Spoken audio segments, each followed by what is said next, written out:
अब आज हम अगला नेक्स्ट टॉपिक लेके आते हैं। कल आपको बताया था गोली दर्पण के बारे में बताया गया था। ये गोली दर्पण से संबंधित महत्वपूर्ण परिभाषाएं बताई गई आपको। अब हम दर्पण की चिन्ह परिपाटी के बारे में बताएंगे। चिन्ह परिपाटी आपने बच्चों जो है कक्षा 9th में पढ़ा होगा, मैथ में ज्योमेट्री में पढ़ा होगा आपने ज्योमेट्री में। ये आपकी एक्स अक्ष, ये वाई अक्ष, एक्स अक्ष धनात्मक, एक्स ऋणात्मक, वाई धनात्मक और वाई ऋणात्मक अक्ष होती है। और इस अक्ष पर हम क्या करेंगे कि हमने यहाँ पर दर्पण बना दिया। ये आपका दर्पण हो गया।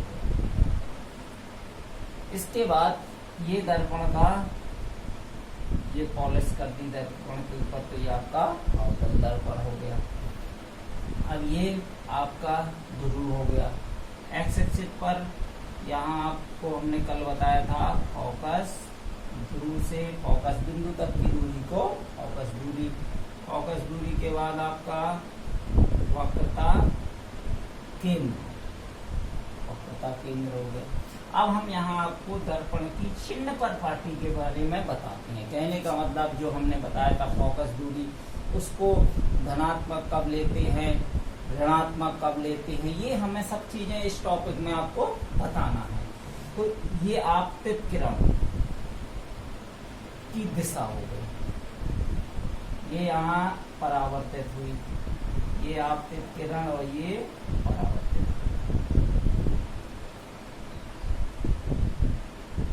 ये आपतित किरण की दिशा, आपतित किरण की दिशा, ये आपतित किरण की विपरीत दिशा, आपतित किरण की विपरीत दिशा। हम चिन्ह परिपाटी के बारे में बताएंगे। तो आपतित किरण, ये आपकी आपतित किरण है। आपतित किरण की दिशा में नापी गई सभी दूरियां धनात्मक होती हैं। और आपतित किरण की ये विपरीत दिशा है। विपरीत दिशा में नापी गई सभी दूरियां ऋणात्मक चिन्ह से ली जाती हैं। आपतित किरण की दिशा में नापी गई सभी दूरियां धनात्मक चिन्ह से, विपरीत दिशा में नापी गई सभी दूरियों को हम किससे लेते हैं, ऋणात्मक चिन्ह से लेते हैं। सभी दूरियां मुख्य अक्ष के साथ नापी जाती हैं। नंबर 1, प्रकाश की किरण सदैव दर्पण पर बाईं ओर से डाली जाती है। नंबर 2, सभी दूरियां मुख्य अक्ष के, ये आपकी कौन सी अक्ष है, मुख्य अक्ष, सभी दूरियां मुख्य अक्ष के साथ नापी जाती हैं। इसके बाद हम ये बताएंगे कि ध्रुव से वस्तु की ओर, ये मान लीजिए आपकी वस्तु है और ये आपका प्रतिबिंब बन रहा, तो ध्रुव से वस्तु तक की दूरी को U से प्रदर्शित करते हैं। ध्रुव से, ये मान लीजिए प्रतिबिंब बन रहा, तो ध्रुव से प्रतिबिंब तक की दूरी को V से प्रदर्शित करते हैं। अब देखिए ये आपका मुख्य बिंदु हो गया। तो ऊपर की ओर नापी गई सभी दूरियां कौन सी अक्ष है, प्लस वाई अक्ष धनात्मक चिन्ह से। नीचे की ओर ऋण वाई अक्ष, सभी दूरियां कैसी होंगी, ऋणात्मक चिन्ह से होंगी। आपतित किरण की विपरीत दिशा में नापी गई दूरियां धनात्मक चिन्ह से, आपतित किरण की दिशा में नापी गई सभी दूरियां धनात्मक चिन्ह से ली जाती हैं। वस्तु ध्रुव से वस्तु तक की दूरी को या दर्पण से वस्तु तक की दूरी को U से प्रदर्शित करते हैं। दर्पण से प्रतिबिंब तक की दूरी को V से प्रदर्शित करते हैं।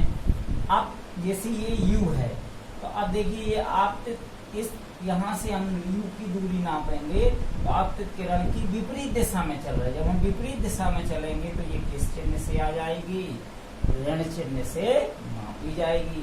यदि प्रतिबिंब यहाँ बन रहा होता तो देखिए आपतित किरण की दिशा में नापी गई दूरी तो किस चिन्ह से ले जाते हैं हम, धनात्मक चिन्ह से मापते हैं। अब उत्तल दर्पण की फोकस दूरी धनात्मक चिन्ह से, अवतल दर्पण की फोकस दूरी ऋणात्मक चिन्ह से ली जाती है। अब आपको बताया जाएगा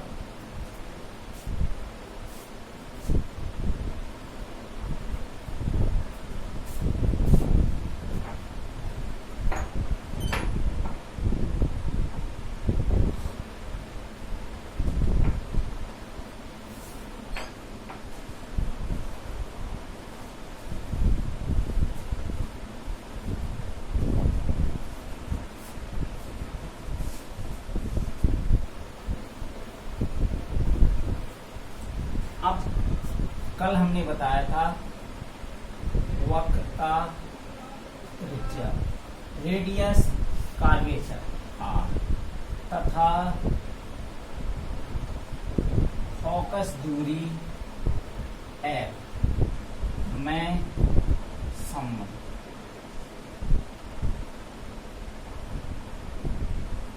बच्चों इसका डेरिवेशन अब आपके सिलेबस से हट गया है तो आप सीधा सीधा रिलेशन समझ लीजिए कि फोकस दूरी F इक्वल क्या होता R/2 होती। यदि कहीं पर हमें R की वैल्यू फाइंड करना है तो R इक्वल कितना हो जाएगा 2F के हो जाएगा। तो वक्रता त्रिज्या 2F के बराबर होती है या F इक्वल क्या होता है R/2 होता है। अब आपका यदि उत्तल दर्पण है, उत्तल दर्पण के लिए F किस चिन्ह से होती है, धनात्मक चिन्ह से लेते हैं। अवतल दर्पण के ऋणात्मक चिन्ह से। एक क्वेश्चन आपका बहुविकल्पी इसमें बच्चों पूछा जाता है, कैसा पूछा जाता है कि एक दर्पण की, अब दर्पण आपका उत्तल भी कह सकता हो अवतल, तो एक उत्तल दर्पण की फोकस दूरी ज्ञात करिए यदि उस दर्पण की वक्रता त्रिज्या 20 सेंटीमीटर है। तो आप ये फॉर्मूला लगाएंगे F इक्वल क्या लगाएंगे R/2।